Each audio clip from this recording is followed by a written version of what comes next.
네, 우리 아침에도 주님의 전에 나오신 성도님들을 주님의 이름으로 환영하고 축복합니다. 기도하겠습니다. 하나님 아버지, 주님 우리 입술을 주의 이름을 높여 찬양하는 찬양의 입술로, 경배하는 예배자의 입술로, 또한 그러한 우리의 마음으로 하나님 채워주시기를 간절히 소원합니다. 세상에 많은 악한 것들을 우리의 마음에, 우리 입술에 담아 살지 아니하도록 하나님 성령으로 우리를 충만케 하사 매일매일의 삶 가운데 순간순간의 그 입술의 열매가 정말 주님 거룩하고 순결할 수 있도록 주님 우리를 붙잡아 인도하여 주시옵소서.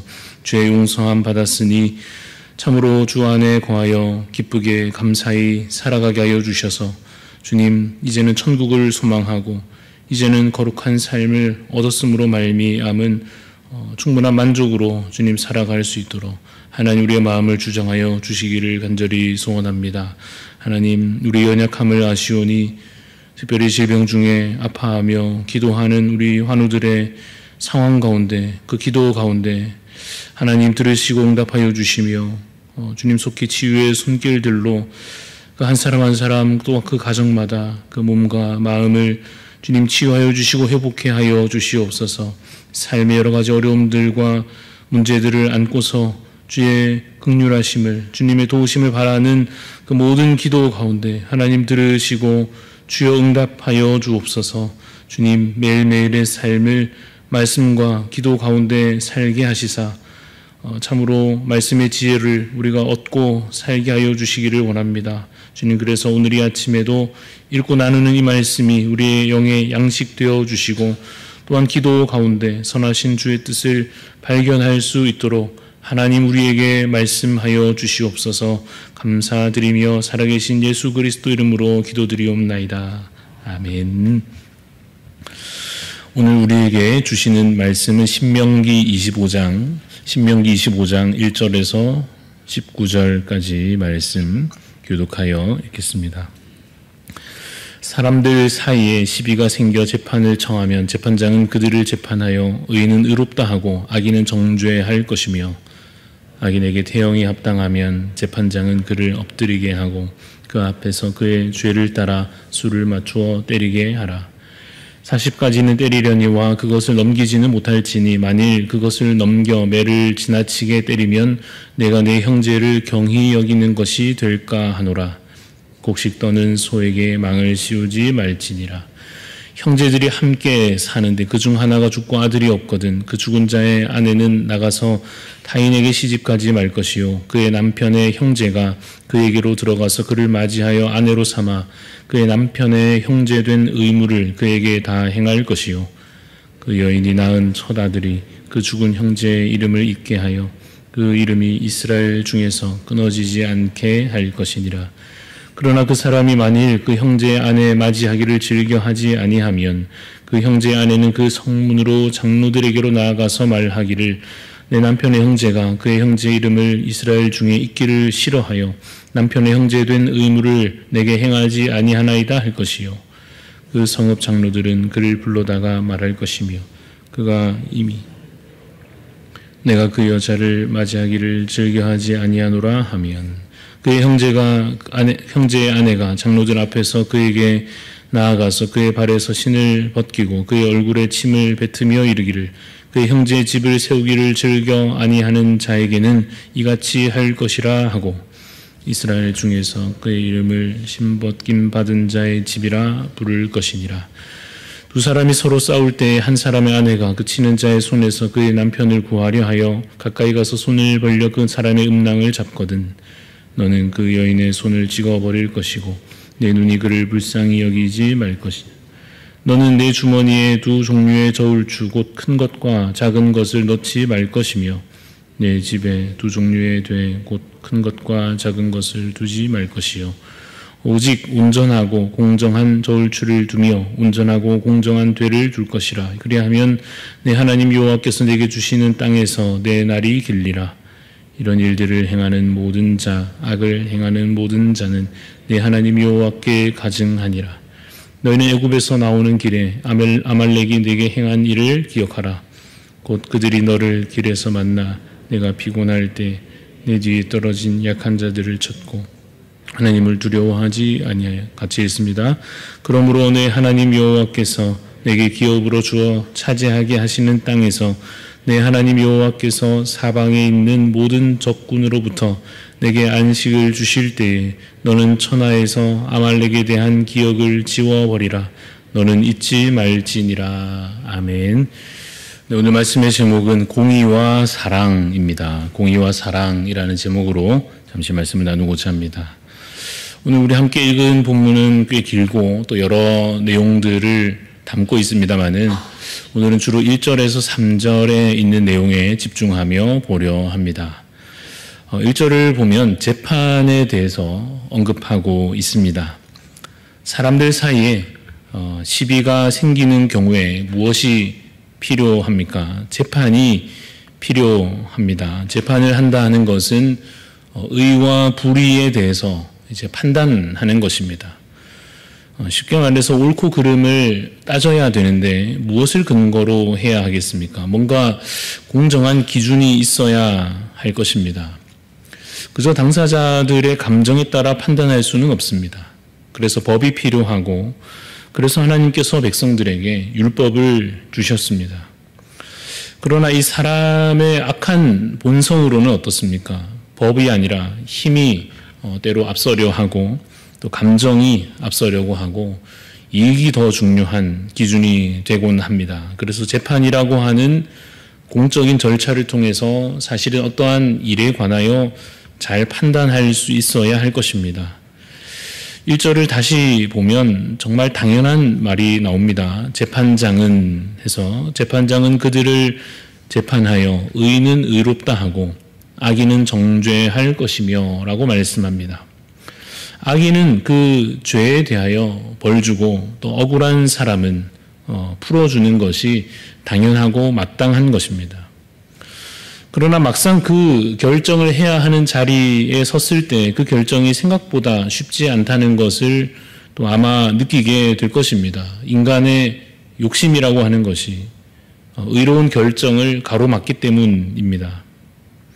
제사장과 선지자와 왕들, 이 구약의 중요한 직분을 감당해야 됐던 그들이 대부분 타락하고 말았듯이 자기 욕심에 이끌려서 그 거룩한 직분에 대하여 사실상 제대로 수행하지 못한 그 수많은 이야기들처럼 오늘 이 재판장에 있어서도 자신에게 주어진 그 거룩한 역할을 아마 제대로 수행하는 데 있어서 많은 어려움을 겪었을 것입니다.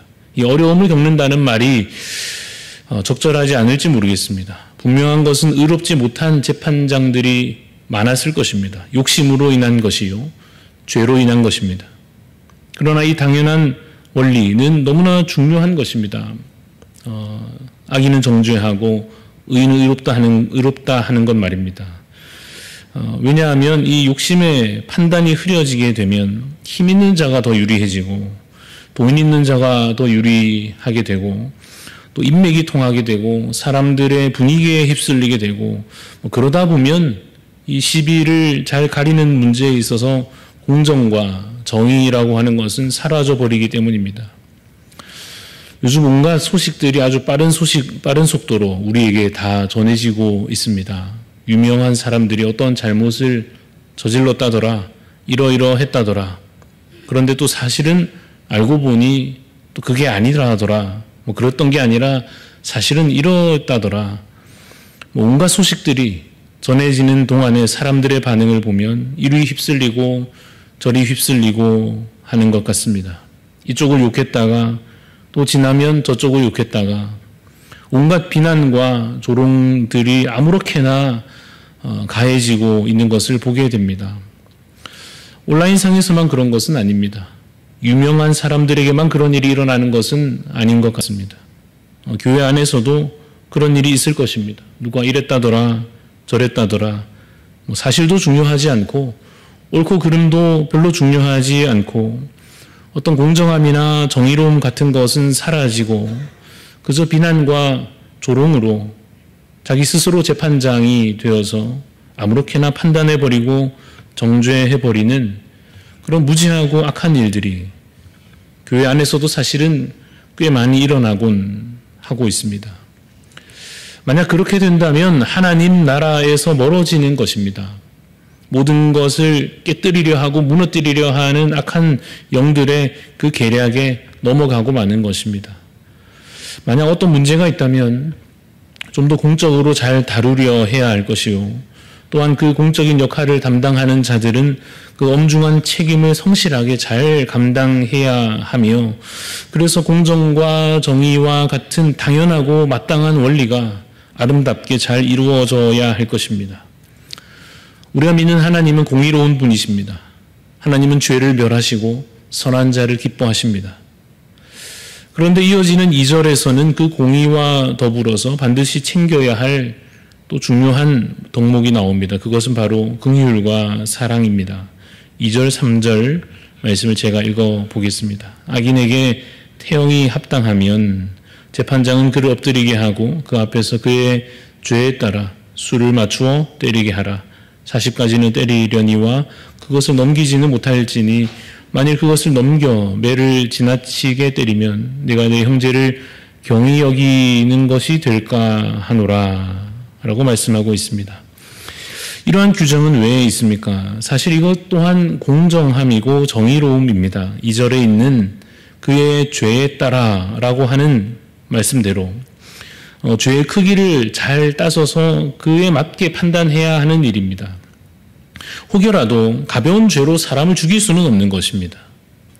그래서 중요한 것이 죄에 따라 그 크기와 경중을 잘 따져서 적절히 벌해야 합니다. 그러면서 때려서 벌하는 규정이 이어서 설명되고 있는데 40대까지만 때리라 이렇게 규정하고 있습니다. 이것이 기본적으로는 역시 공정함, 정의로움, 딱 맞게 판단하고 벌하는 것이면서 또 왜 긍휼이고 사랑일 수 있는가?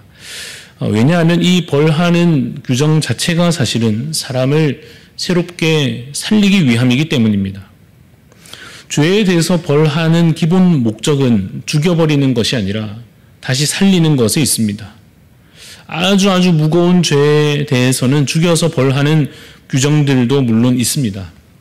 그러나 그 규정의 목적 또한 살리기 위한 것입니다. 하나님의 백성, 그 공동체, 그 민족을 살리시기 위하여 그들을 거룩하게 하시려고 그들 가운데 악을 제하는 절차가 되는 것입니다. 마치 이방인들을 멸하여서 이스라엘을 거룩하게 하시듯이 매우 중한 경우에는 그 사람을 죽여 벌하여서 그 백성들을 살리시려고 하시는 것입니다. 이것이 오늘날 우리에게는 좀 불편하게 느껴질지 모르지만 당시 구약의 율법을 따라 이루어졌던 방식이었습니다. 그러나 죽여서 벌하는 경우가 아닌 대부분의 경우에는 어떻게 합니까? 적절히 벌하여서 그 사람이 이제는 죄에서 떠나게 하는 것입니다.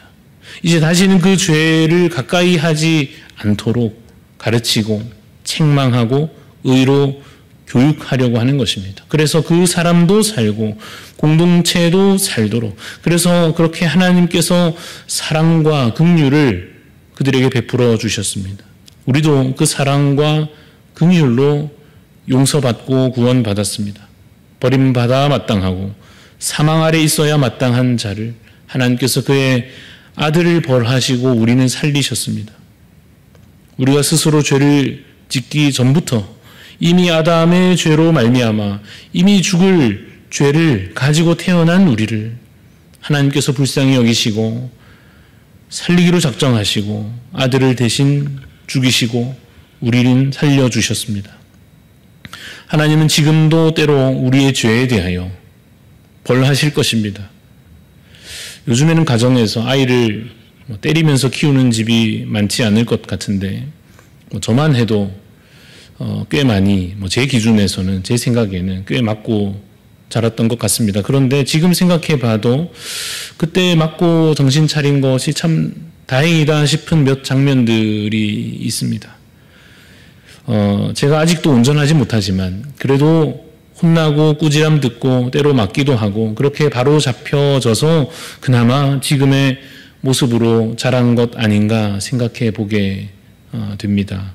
하나님은 우리를 귀하게 여기십니다. 자녀와 같이 사랑으로 대하십니다.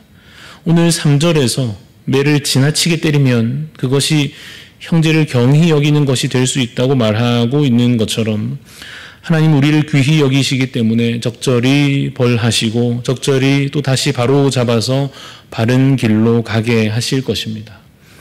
오늘 말씀을 정리하자면 이렇습니다. 하나님은 공정과 정의를 귀하게 여기십니다. 그러므로 하나님의 백성된 자들로서 하나님의 공의를 이 땅에서 실현하기 위하여 함께 힘쓰는 자들이 되어야 할 것입니다. 사사롭게 판단하기보다 정말 말씀이 무엇라 말씀하시는지 잘 살피고 공적으로 문제들이 잘 다루어지고 판단될 수 있도록 기도로 협력하는 자들이 되어야 할 것입니다. 또한 하나님의 사랑과 그 긍휼을 기억해야 할 것입니다. 하나님은 우리를 벌하셔서 바로 잡아 주십니다. 교훈과 책망과 또 바르게 함과 의로 교육하시는 이 말씀으로 오늘도 우리에게 하나님께서는 엄히 말씀하고 계십니다. 그리고 무엇보다 이 모든 죄에 대하여 그 아들을 죽이시고 우리를 살리셨다는 사실을, 그렇게 공의와 사랑을 온전히 이루셨다는 것을 기억해야 할 것입니다. 깊이 생각하고 그것을 감사히 여기며 우리도 그와 같이 행할 수 있도록 우리도 십자가를 지듯이 공의와 사랑을 행하는 자가 될 수 있도록 힘주시기를 기도하는 복된 하루 다 되시기를 주님의 이름으로 축원합니다. 기도하겠습니다. 하나님, 주님, 우리가 늘 하나님 앞에 연약하고 죄 많은 자들이어서 우리 스스로 또 그것을 판단하려 하지 않도록 하나님 우리에게 지혜를 더하여 주시옵소서. 그래서 하나님, 참으로 그 모든 옳고 그름을 가리는 일마다 말씀이 기준되며 하나님께서 행하신 질서를 따라 아름답게 이루어져 가기를 주님 간절히 원합니다. 또한 주님, 우리를 자녀와 같이 여기셔서 또한 하나님의 거룩한 백성으로 삼으셔서 결국은 우리를 정결케 하시고 거룩해 만드셔서 하나님 앞에 온전한 사람들로 세우실 것을 믿습니다. 하나님, 때로 우리를 책망하실 때에 그 말씀을 따라 주님 돌이킬 수 있는 지혜를 허락하여 주시옵소서. 때로 주님 그 모든 문제들을 다루려 할 때 우리 안에 일어나는 분노나 미움이나 다툼이나 이러한 것들이 주님 앞서지 아니하도록 참으로 하나님의 사랑과 긍휼로 공의와 그 아름다운 질서들로 말미암아 하나하나 정리되며 하나하나 세워져 갈 수 있는 귀한 은혜가 우리 각 가정과 교회 위에 주여 있게 하여 주시옵소서. 주님 주신 이 하루를 주 안에 살기를 원합니다. 하나님 인도하여 주시고 우리의 삶 가운데 동행하여 주시옵소서. 감사드리며 살아계신 예수 그리스도 이름으로 기도합니다. 아멘. 하늘에 계신 우리 아버지여, 이름이 거룩히 여김을 받으시오며 나라가 임하시오며 뜻이 하늘에서 이루어진 것 같이 땅에서도 이루어지이다. 오늘 우리에게 일용할 양식을 주시옵고 우리가 우리에게 죄 지은 자를 사하여 준 것 같이 우리 죄를 사하여 주시옵고 우리를 시험에 들게 하지 마시옵고 다만 악에서 구하시옵소서. 나라와 권세와 영광이 아버지께 영원히 있사옵나이다. 아멘. 오늘 우리 기도하실 때에 러시아를 위해서 이한우 선교사님을 위해서 기도해 주시기 바랍니다. 초신자 성도들이 말씀을 배우며 삶의 변화를 경험할 수 있도록 또 선교사님 부부가 러시아 성경을 더욱 열심히 연구하실 수 있도록 또 여러 사정으로 고향에 가지 못하고 있는 북한 노동자들 고향으로 돌아갈 수 있는 길이 열려지도록 우리 이한우 선교사님의 여러 사역들 위해서 또 가정을 위해서 또 러시아 땅을 위해서 이 시간 기도해 주시고 또 우리 각자 하나님 앞에 기도의 소원을 가지고 기도하며 나아가겠습니다.